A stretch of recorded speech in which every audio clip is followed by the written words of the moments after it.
നമസ്തേ. ഞാൻ doctor T N Sudhakaran Nair Punalur. ഞാൻ കഴിഞ്ഞ 2-3 ദിവസമായി എൻ്റെ യൂട്യൂബ് ചാനലിൽ എൻ്റെ സർവീസ് സ്റ്റോറി പറഞ്ഞുകൊണ്ടിരിക്കുകയാണ്. 1976 ഞാൻ സർവീസിൽ കയറിയത്. 2-3 PHകളിലൊക്കെ വർക്ക് ചെയ്തു. അത് കഴിഞ്ഞ് കൽക്കട്ടയിൽ പോയി DTMNH എന്ന് പറയുന്ന ഒരു മെഡിസിനിലെ ഒരു ഡിപ്ലോമ എടുത്തു. അത് കഴിഞ്ഞ് 1982 ഏപ്രിൽ 14 ഒരു വിഷു ദിവസമാണ് ഞാൻ ആദ്യമായി പുനലൂർ ആശുപത്രിയിൽ നിന്ന് ജോയിൻ ചെയ്തത്. അപ്പോൾ ഞാൻ ഇന്നലെ സംസാരിച്ചപ്പോൾ പറഞ്ഞു, അവിടെ doctor ND Chakyar, N Damodara Chakyar എന്ന് പറയുന്ന ആളായിരുന്നു സൂപ്രണ്ട്. അദ്ദേഹം ഒരു MBBS ഡോക്ടറായിരുന്നു. കൽക്കട്ട മെഡിക്കൽ കോളേജിൽ പഠിച്ചതാണ്, എല്ലാം ചെയ്യുമായിരുന്നു. അപ്പോൾ പീഡിയാട്രിസ്റ്റാണ് എന്നെ കുറേ നാൾ പോസ്റ്റ് ചെയ്തത്. ഒരു കൊല്ലം കഴിഞ്ഞപ്പോൾ ഒരു പീഡിയാട്രീഷ്യൻ വന്നു. അങ്ങനെ അവിടുത്തെ ഫിസിഷ്യൻ ട്രാൻസ്ഫറായി പോയപ്പോൾ എനിക്ക് മെഡിക്കലിൻ്റെ ചാർജ് തന്നു. അപ്പോൾ ശരിക്കും എന്നെക്കൊണ്ട് അപ്പോൾ ഒരു ഫീമെയിൽ വാർഡുമുണ്ട്, മെയിൽ വാർഡുമുണ്ട്. അപ്പോൾ ഒരു അനസ്തറ്റിസ്റ്റ് ആദ്യമായി ഇവിടെ വന്നു. അദ്ദേഹം അനസ്തീസിയ, പക്ഷേ അന്നത്തെ കാലത്ത് ഈ അനസ്തറ്റിസ്റ്റ് വലുതായിട്ട് അനസ്തീസിയൊന്നും കൊടുക്കത്തില്ല. മിക്കവാറും സ്പൈനൽ അനസ്തീസിയാണ് കൊടുക്കുന്നത്. അത് ഈ സർജൻ തന്നെ അങ്ങ് കൊടുക്കും. കാരണം പണ്ട് പുനലൂർ ആശുപത്രിയിൽ അനസ്തറ്റിസ്റ്റ് ഇല്ലായിരുന്നു. അതുകൊണ്ട് സർജൻ തന്നെ ഈ സ്പൈനൽ അനസ്തീസിയ കൊടുക്കും. അതുപോലെ ഓപ്പൺ ഈതർ അനസ്തീസിയാണ് നമ്മളന്ന് ജനറൽ അനസ്തീസിയ ആയിട്ട് കൊടുക്കുന്നത്. എൻഡോട്രക്കിൽ ട്യൂബൊക്കെ ഇപ്പോഴത്തെ പോലെ ഉള്ളത് ഓപ്പൺ ഈതർ അനസ്തീസിയ കൊടുക്കും. കാര്യം ചെറിയ ചെറിയ കേസുകളാണ് ചെയ്യുന്നത്. ഹെർണിയ, ഹൈഡ്രോസിൽ, പൈൽസ്, തൈറോയിഡ്, അങ്ങനെയൊക്കെയുള്ള ഓപ്പറേഷൻസാണ് ചെയ്യുന്നത്. പിന്നെ വല്ല അപൂർവമായിട്ട് ലാപ്രോട്ടമി, അപ്പൻഡിസെക്ടമിയാണ് ഏറ്റവും കൂടുതൽ. അപ്പോൾ ഞാനന്ന് സർജനായിട്ടില്ല. അപ്പോൾ അവിടുത്തെ സർജൻ തന്നെത്താനെയാണ് എല്ലാം ചെയ്യുന്നത്. അതുകൊണ്ട് അനസ്തറ്റിസ്റ്റിന് വലിയ പണിയൊന്നുമില്ലായിരുന്നു അന്ന്. അപ്പോൾ അനസ്തറ്റിസ്റ്റിന് മെഡിക്കൽ വാർഡിൻ്റെ ചാർജ് കൊടുത്തു. അദ്ദേഹം പേഷ്യൻസിനെയൊക്കെ നോക്കും. ഇപ്പോഴത്തെ അനസ്തറ്റിസ്റ്റിനെ പോലെയല്ല. അനസ്തറ്റിസ്റ്റ് സാധാരണ പേഷ്യൻറ്റിനെയൊക്കെ നോക്കും, അങ്ങനെ അഡ്മിറ്റ് ചെയ്യും, എല്ലാം ചെയ്യും. അനസ്തീസിയ മാത്രം ചെയ്യിപ്പിക്കത്തില്ല. അനസ്തീസിയുള്ള വളരെ വളരെ റെയറായിട്ട് അനസ്തറ്റിസ്റ്റിനെ വിളിക്കത്തുള്ളൂ. അന്നത്തെ സാഹചര്യം അങ്ങനെയാണ്. അത് കഴിഞ്ഞ് കുറേ നാൾ കഴിഞ്ഞപ്പോഴേ എന്നെ RMO ആക്കി. അപ്പോൾ അവിടുത്തെ RMO ഒരു DMS പഠിച്ചിട്ട് MBBS പാസ്സായത്, കണ്ടൻസ്ഡ് MBBS എന്ന് പറയും. അത് ഇപ്പോഴത്തെ ഡോക്ടർമാർക്കൊന്നും അറിഞ്ഞുകൂടായിരിക്കും. ആയുർവേദത്തിൽ ഈ BAM പാസ്സായ ആളെയൊക്കെ ഒരു 2 ഇയർ കോഴ്സ് ഉണ്ടായിരുന്നു, DMS. അതിനെതിരായിട്ട് ഞാനന്ന് മെഡിക്കൽ കോളേജ് 4th ഇയർ ആയിരുന്ന സമയത്തും 3rd ഇയർ ആയിരുന്ന സമയത്തൊക്കെ ഭയങ്കരമായ സമരം ചെയ്തിട്ടുണ്ട്. അവർക്ക് കണ്ടൻസ്ഡ് MBBS എന്നൊരു കോഴ്സ് കൊടുത്തു. കണ്ടൻസ്ഡ് MBBS എന്ന് പറഞ്ഞാൽ അവർ 2 കൊല്ലം കൂടെ പഠിച്ചാൽ അവർക്ക് MBBS കിട്ടും. അപ്പോൾ അവർ 2 കൊല്ലം പഠിച്ചപ്പോഴാണ് അവർക്ക് DMS. അവർക്ക് BAM എന്ന് പറഞ്ഞാൽ ആയുർവേദ ഡിഗ്രി ഉണ്ട്. അത് കഴിഞ്ഞ് 2 കൊല്ലം മെഡിക്കൽ കോളേജിൽ പഠിപ്പിച്ച് DMS കൊടുക്കും. DMS കഴിഞ്ഞിട്ട് പിന്നെ 2 കൊല്ലം കൂടെ പഠിച്ചാൽ അവർക്ക് MBBS കിട്ടും. അപ്പോൾ അന്നത്തെ സാഹചര്യം എന്ന് പറഞ്ഞാൽ 1962 ചൈനീസ് അറ്റാക്ക് ഉണ്ടായി. നിങ്ങൾക്കെല്ലാം അറിയാമായിരിക്കും. അന്ന് ഞാൻ 7ാം ക്ലാസ്സിലാണ് കണ്ട പഠിക്കുകയാണ്. ചൈനീസ് അറ്റാക്ക് വന്ന സമയത്ത് മൊത്തം ഡോക്ടേഴ്സിനെയും ഈ ആർമി സർവീസിലോട്ട് റിക്രൂട്ട് ചെയ്തു. എനിക്കറിയാവുന്ന പല ഡോക്ടർമാരും അന്ന് കമ്പൾസറി ആയിട്ടാണ് അവരെ ആർമിയിലോട്ട് വിളിച്ചത്. അപ്പം അസിസ്റ്റൻറ്റ് സർജനായിട്ട് അപ്ലൈ ചെയ്താൽ ആർമിയിൽ പോകാൻ സാധ്യതയുണ്ട്. അപ്പോൾ പേടിച്ച് പല ഡോക്ടർമാരും അസിസ്റ്റൻറ്റ് സർജൻ്റെ പോസ്റ്റിന് അപ്ലൈ ചെയ്തില്ല. അങ്ങനെയാണ് DMSകാരെ കൂടെ ഈ എടുത്തത്. അത് കഴിഞ്ഞ് അവർക്ക് DMSകാർക്ക് കണ്ടൻസ്ഡ് MBBS കൊടുത്തിട്ട് അവരെയും കൂടെ അസിസ്റ്റൻറ്റ് സർജനാക്കി. അതിനെതിരായിട്ടൊക്കെ ഭയങ്കര വ്യാപകമായ സമരമൊക്കെ ഉണ്ടാകുകയും പിന്നെ പിൽക്കാലത്ത് നിർത്തുകയും ചെയ്തു. അങ്ങനെയുള്ള ഒരു ഡോക്ടറായിരുന്നു അവിടുത്തെ RMO. അദ്ദേഹം ട്രാൻസ്ഫറായി പോയപ്പോൾ ഞാൻ RMOയുടെ ചാർജ് എടുത്തു. ഞാൻ ഇന്നലെ പറഞ്ഞു, RMOയ്ക്ക് ഒരുപാട് അധികാരങ്ങളുണ്ടായിരുന്നു. പോസ്റ്റ്മോർട്ടത്തിൻ്റെ ചാർജ് RMOയ്ക്കാണ്, ഡയറ്റിൻ്റെ ചാർജ് RMOയ്ക്കാണ്, TB വാർഡിൻ്റെ ചാർജും എനിക്കുണ്ടായിരുന്നു. അതുകൂടാതെ മെഡിക്കൽ കേസുകളുണ്ട്. RMOയാണ് ഡോക്ടർമാരുടെ ഡ്യൂട്ടിയൊക്കെ അറേഞ്ച് ചെയ്യുന്നത്.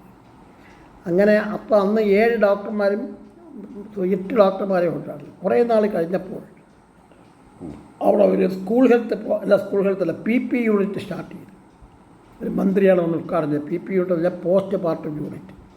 അതായത് ഈ പുനലൂർ എന്ന് പറയുന്നത് മുനിസിപ്പാലിറ്റിയാണ്. അപ്പോൾ ഈ വില്ലേജിലാണ് ഈ PHയും ബ്ലോക്ക് PH എല്ലാം ഉള്ളത്. വില്ലേജ് അടിസ്ഥാനത്തിലാണ്. ഇപ്പം അർബൻ ഏരിയയിൽ PH ഇല്ല. അപ്പം നമ്മുടെ ഗവൺമെൻറ് ആശുപത്രി പുനലൂരിനോട് അറ്റാച്ച് ചെയ്ത് ഒരു PP unit, post partum unit. അപ്പോൾ അത് പഴയ MCH ആൻഡ് ഫാമിലി പ്ലാനിങ്ങിൻ്റെ ആക്ടിവിറ്റീസാണ് അവരെ നടത്തുന്നത്. ഇമ്മ്യൂണൈസേഷൻ, ആൻറ്റിനേറ്റൽ ചെക്കപ്പ്, പിന്നെ അവർക്ക് അവിടെ ANMസിനെയൊക്കെ പോസ്റ്റിംഗ് ഉണ്ട്, സബ് സെൻറ്ററിലൊക്കെ പോകണം. അപ്പം അതായത് ഈ PHCയിലുള്ള പല പബ്ലിക് ഹെൽത്ത് ആക്ടിവിറ്റീസും നടപ്പാക്കാൻ അർബൻ ഏരിയയിൽ ഉള്ള ഒരു സംവിധാനമാണ് ഈ PP യൂണിറ്റ്. അപ്പോൾ ആ PP യൂണിറ്റിൻ്റെ ഉദ്ഘാടനം കഴിഞ്ഞ് PP യൂണിറ്റ് അവിടെ തുടങ്ങി. അപ്പോൾ ഒരു ആൾ കൂടെ, ഒരു ഡോക്ടറെ കൂടെ പോസ്റ്റ് വന്നു. അപ്പോൾ അന്നത്തെ കാലത്ത് സൂപ്രണ്ടിന് താമസിക്കാൻ പ്രത്യേക ക്വാർട്ടേഴ്സ് ഉണ്ടായിരുന്നു. ഒരു നല്ല ക്വാർട്ടേഴ്സാണ്. RMOയ്ക്ക് പ്രത്യേകം ക്വാർട്ടേഴ്സ് ഉണ്ടായിരുന്നു, നഴ്സസിന് താമസിക്കാൻ ക്വാർട്ടേഴ്സ് ഉണ്ടായിരുന്നു, ഫാർമസിസ്റ്റ് ക്വാർട്ടേഴ്സിലാണ് താമസിച്ചിരുന്നത്. അങ്ങനെയുള്ള സെറ്റപ്പായിരുന്നു. അപ്പം ഈ പുതിയ OP ബ്ലോക്ക് കെട്ടുന്നതിന് മുമ്പ് ഞാൻ ആദ്യം ചെന്ന സമയത്ത് OP ബിൽഡിംഗ് എന്ന് പറയുന്ന ഒരു ഓടിട്ട കെട്ടിടമായിരുന്നു. അപ്പോൾ അവിടെ എഴുതി വെച്ചിട്ടുണ്ട്, this maternity ward was inaugurated by sir CP Ramaswamy. അതായത് എക്സാക്റ്റ് ഇയർ ഞാൻ ഓർക്കുന്നില്ല. CP ഉണ്ടായിരുന്ന കാലത്ത് അവിടുത്തെ മെറ്റേണിറ്റി വാർഡായിട്ടൊരു ഓടിട്ട് ഒരു 3-4 മുറിയുള്ളൊരു കെട്ടിടമുണ്ട്, റോഡ് സൈഡിലുണ്ടാവും. അതാണ് അന്നത്തെ OP. ഇപ്പം മെയിനായിട്ട് 2 മുറിയാണുള്ളത്. ഒരു മുറിയിൽ സൂപ്രണ്ടോ അല്ലെങ്കിൽ വേറെ ഏതെങ്കിലും സീനിയർ ഡോക്ടർ ഇരിക്കും. ഇപ്പുറത്തെ മുറിയിൽ വേറെ സാധാരണ ജനറൽ OP. ENTക്ക് പ്രത്യേക മുറിയുണ്ട്, കണ്ണിന് പ്രത്യേക, അതെല്ലാം ഓടിട്ട കൊച്ചു കൊച്ചു കെട്ടിടങ്ങളാണ്. ബ്ലഡ് ബാങ്ക് ഉണ്ട്. പക്ഷേ അന്ന് എക്സ്റേ അന്ന് തുടങ്ങിയിട്ടില്ല യഥാർത്ഥത്തിൽ. പിന്നെയാണ് പിൽക്കാലത്ത്, അന്ന് എക്സ്റേ ഇല്ലായിരുന്നു. പിൽക്കാലത്താണ് എക്സ്റേ ആളുകൾ സ്പോൺസർ ചെയ്ത്, ലയൺസ് ക്ലബ്ബുകാരൊക്കെ സ്പോൺസർ ചെയ്താണ് എക്സ്റേ ഉണ്ടാക്കിയത്. എക്സ്റേ പോലും ഇല്ലായിരുന്നു.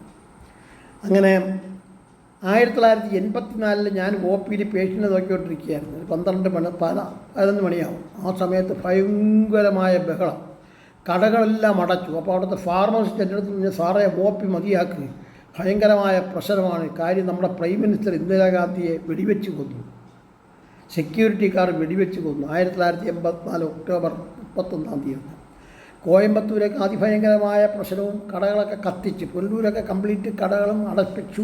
ഭയങ്കര പ്രതിഷേധ യാത, ഒരു ഭയങ്കരമായ ഭീകര അന്തരീക്ഷം. അപ്പോൾ നമ്മളൊക്കെ പിന്നെ പോയി, അന്ന് TV ഒന്നും അന്ന് വളരെ പോപ്പുലറല്ല, TV ഒന്നും ഇല്ല നമ്മുടെ അവിടെയൊന്നും.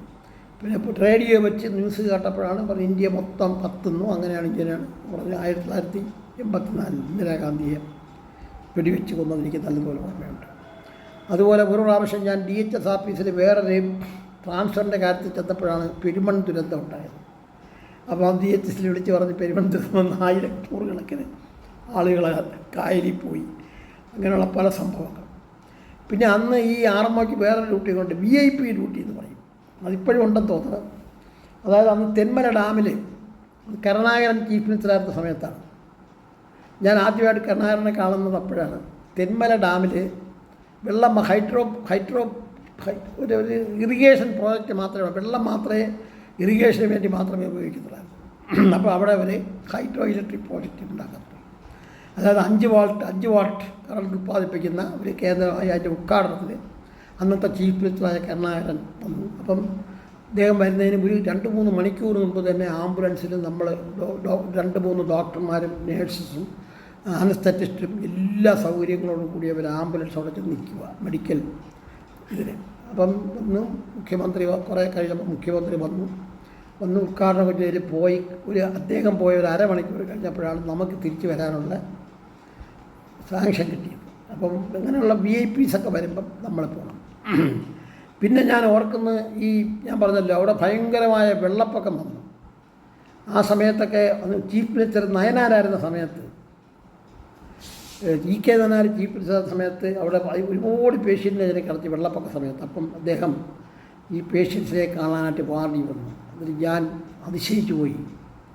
അവിടെ ഫീമെയിൽ വാർഡിൽ വന്നപ്പോൾ ആ സ്ത്രീ പേഷ്യൻസ് എല്ലാം അദ്ദേഹത്തിൻ്റെ കാലിൽ തൊട്ട്. അദ്ദേഹത്തിന് ഒരു ദൈവം നമ്മളെ മുമ്പ് വന്ന് പ്രത്യക്ഷപ്പെട്ടാൽ എങ്ങനെയാണോ അതുപോലെയാണ് നയനാർ വന്നപ്പം ഈ ആൾക്കാരുടെ സ്ത്രീകളുടെയൊക്കെ പ്രതിപത്തി. നല്ല ആചാനുഭാഗമായ വെളുത്ത് തുടുത്ത്, നമ്മൾ ഫോട്ടോയിലൊന്നും കാണുമ്പോഴല്ല, നല്ല വെളുത്ത് തുടുത്ത്, നല്ല ഹൈറ്റുള്ള, നല്ല വണ്ണമുള്ള, എപ്പോഴും ചിരിച്ച് വർത്തമാനം പറയുന്ന അന്നത്തെ EK നയനാർ. ഞാൻ പുല്ലൂർ ആശുപത്രിയിലുള്ള സമയത്ത് ഹോസ്പിറ്റൽ വിസിറ്റ് ചെയ്തെന്ന് വെച്ചാൽ ഈ പേഷ്യൻസ് ഒരുപാട് പേഷ്യൻ്റ് അവിടെ അഡ്മിറ്റ് ചെയ്ത് കിടക്കുക. വെള്ളപ്പൊക്കമാണെന്ന് തോന്നുന്നത്. അവിടെ കാണാൻ അതെ, ഇതെല്ലാം ആ സമയത്താണ്.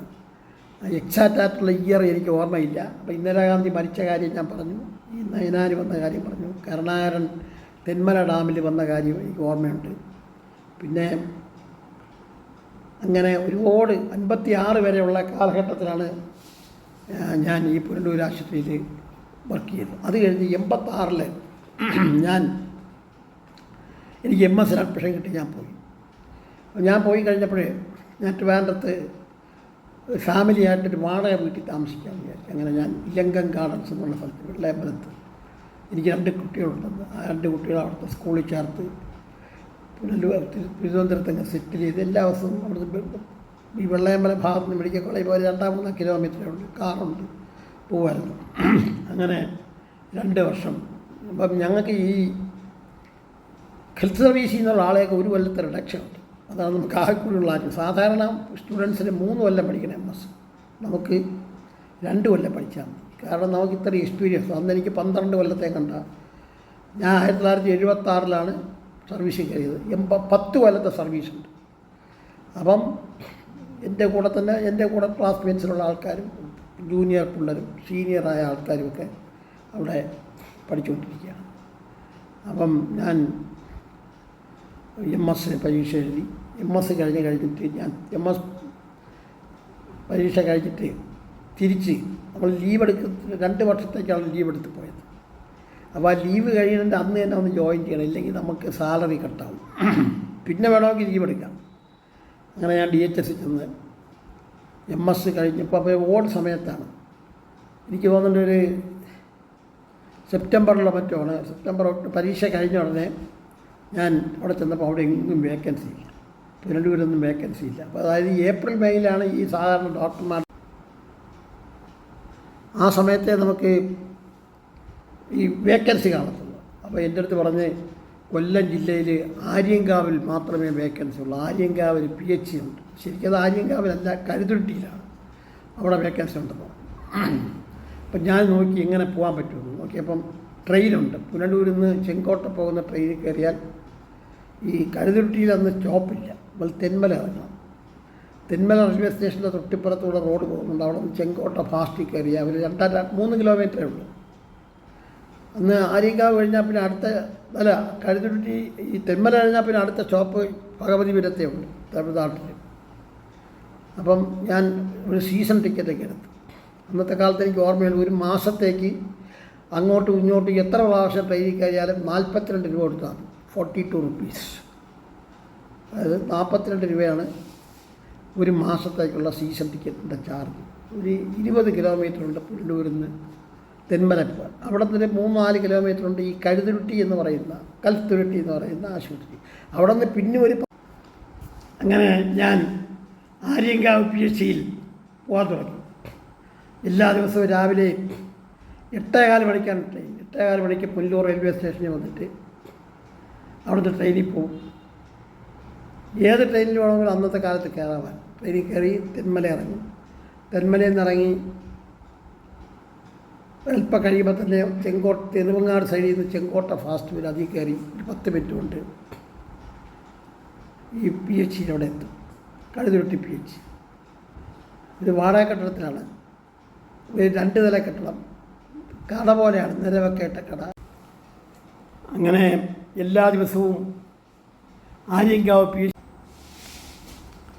1989 പുനലൂർ ആശുപത്രിയിലെ 2 ഡോക്ടേഴ്സിനെ വിളിച്ച് ബാക്കി എല്ലാ ഡോക്ടേഴ്സിനെയും ട്രാൻസ്ഫർ ചെയ്തു. അപ്പോൾ അവിടെ ഒരുപാട് വേക്കൻസി വന്നു. അപ്പം എന്നെ അവിടെ പോസ്റ്റ് ചെയ്തു. അതോടൊപ്പം തന്നെ അവിടെ ഒരു പുതിയ സർജനും അനസ്തറ്റിസ്റ്റുകളും വന്നു. ഒന്ന് ഡോക്ടർ കൃഷ്ണൻകുട്ടി, അദ്ദേഹം മരിച്ചുപോയി. അദ്ദേഹത്തിൻ്റെ വൈഫ് അനസ്തറ്റിസ്റ്റായിരുന്നു. അങ്ങനെ ഇതെല്ലാം പുതിയ ടീം അവിടെ വന്നു. അങ്ങനെ ഇനി ഞാൻ അവിടെ വർക്ക് ചെയ്യുന്നത് സർജൻ ഗവൺമെൻറ് ഹോസ്പിറ്റൽ പുനലൂർ എന്നുള്ള രീതിയിൽ ഞാൻ 1989 തൊട്ട് 96 വരെ അറ്റേ സ്ട്രെച്ചിൽ സർജനായിട്ട് വർക്ക് ചെയ്തു. അത് ഒരു നീണ്ട എക്സ്പീരിയൻസ് ആയിരുന്നു. ആ കൃഷ്ണൻകുട്ടി എന്ന് പറയുന്ന ആ ഡോക്ടറും ഞാനും കൂടെ ഒരുപാട് കേസുകൾ ഒരുമിച്ച് ചെയ്തിട്ടുണ്ട്. അങ്ങനെ എല്ലാ ആഴ്ചയിൽ 2 ദിവസമാണ് ഞങ്ങൾക്ക് സർജറി ഉള്ളത്. ഒന്ന് തിങ്കളാഴ്ച കണ്ണിൻ്റെ സർജറിയാണ്, ചൊവ്വാഴ്ച ഓർത്തോപെഡിക്സിൻ്റെ സർജറിയാണ്. ബുധനും വെള്ളിയുമാണ് നമ്മുടെ ജനറൽ സർജന്മാർക്ക് തന്നിരിക്കുന്നത്. അങ്ങനെയായിരുന്നു കണ്ടീഷൻ. പക്ഷേ എമർജൻസി ഓപ്പറേഷൻ എപ്പോഴും ഒന്ന് ചെയ്യാം. അങ്ങനെ ഞാൻ 89 തൊട്ട് 96, അതായത് 7 വർഷം വരെ കണ്ടിന്യൂസ് ആയിട്ടിവിടെ സർജനായിട്ട്. അപ്പോൾ അതിനിടയിൽ ഒരുപാട് സംഭവ വികാസങ്ങളൊക്കെ ഉണ്ടായിട്ടുണ്ട്. അത് ഞാൻ അടുത്ത വീഡിയോയിൽ പറയുന്നതാണ്. Thank you very much.